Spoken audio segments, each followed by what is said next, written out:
एक समय की बात है, एक राजा था। उसकी 4 पत्नियां थीं, जो एक से बढ़कर एक सुंदर एवं गुणों से युक्त थीं।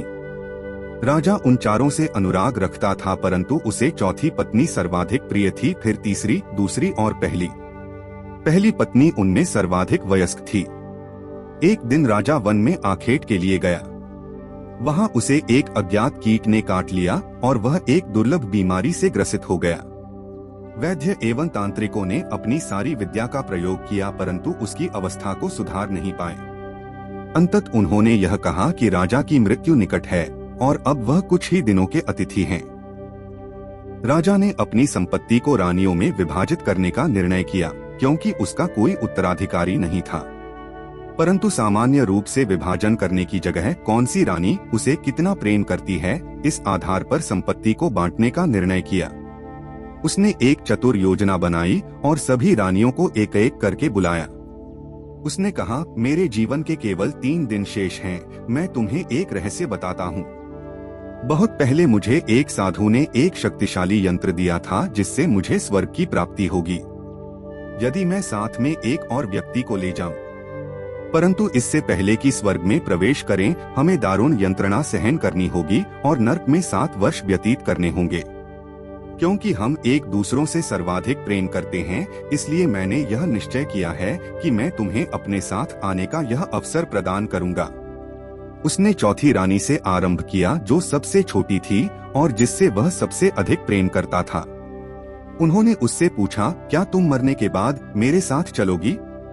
रानी को राजा की आसन्न मृत्यु पर पूर्ण विश्वास था और उसने भावना रहित स्वर में कहा, इसमें संदेह नहीं कि मैं आपसे प्रेम करती हूँ, परंतु प्रत्येक व्यक्ति को अपनी मृत्यु का स्वयं ही सामना करना होता है।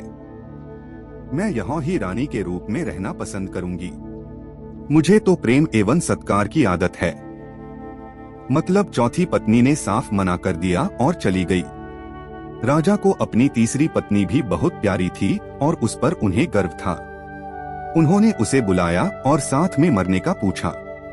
तीसरी पत्नी बोली, मैं आपको यह सिद्ध करूंगी कि मैंने आपसे सबसे अधिक प्रेम किया है, पर मैं आपके साथ नहीं चल सकती, मुझे अपनी जिंदगी बहुत प्यारी है।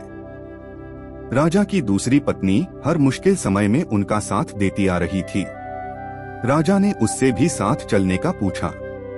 दूसरी पत्नी ने कहा, माफ कीजिए महाराज, मैं इसमें आपकी कोई मदद नहीं कर सकती। मैं आपका अंतिम संस्कार जरूर करवा सकती हूँ और मैं उस वक्त तक आपके साथ रहूंगी। तभी एक आवाज आती है, मैं आपके साथ चलूंगी और जहाँ भी जाएंगे वहाँ जाऊंगी, भले ही वो मौत के बाद का सफर हो। राजा ने देखा, ये उनकी पहली पत्नी की आवाज थी। राजा अब शांति अनुभव करता है कि कोई तो है जो उसे बिना किसी अपेक्षा के प्रेम करता है, पर उन्होंने उस पर सबसे कम ध्यान दिया था। राजा को बहुत शर्मिंदा महसूस हुआ। उन्होंने कहा, जब तक मैं जीवित था तुम्हारा ध्यान रखना चाहिए था, तुम्हारी कदर करनी चाहिए थी। उन्होंने पहली पत्नी से माफी मांगी। इस कहानी का भावार्थ हमें क्या सिखाती है? वास्तव में यह कथा आपकी, हमारी और प्रत्येक मनुष्य की है।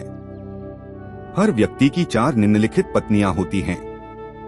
चौथी पत्नी है हमारा शरीर। हम इसे खूब सजाते हैं, गहने पहनाते हैं, अच्छे कपड़े पहनाते हैं, पर आखिर में ये हमारा साथ छोड़ देती है। हमारी तीसरी पत्नी होती है धन संपत्ति। हम जीवन का बहुत सारा समय घर को साजो सामान से भरने में लगा देते हैं, वो भी हमारे साथ नहीं चल सकती। दूसरी पत्नी है हमारा परिवार और दोस्त। वो हमारा हर सुख दुख में साथ देते हैं, लेकिन ज्यादा से ज्यादा वो हमारे आखिरी समय में हमें अलविदा कहने आ सकते हैं, पर साथ में नहीं चल सकते। पहली पत्नी होती है हमारा चरित्र व संस्कार, जिस पर हम ज्यादा ध्यान नहीं देते, पर ये ही वो पत्नी है जो मरने के बाद भी हमारा साथ नहीं छोड़ती, सदा साथ जुड़ी रहती है। हम में से अधिकतर लोग इस कहानी के राजा की तरह ही जीवन जीते हैं। ऊपर लिखे क्रमानुसार ही अपनी पत्नियों से प्रेम करते हैं।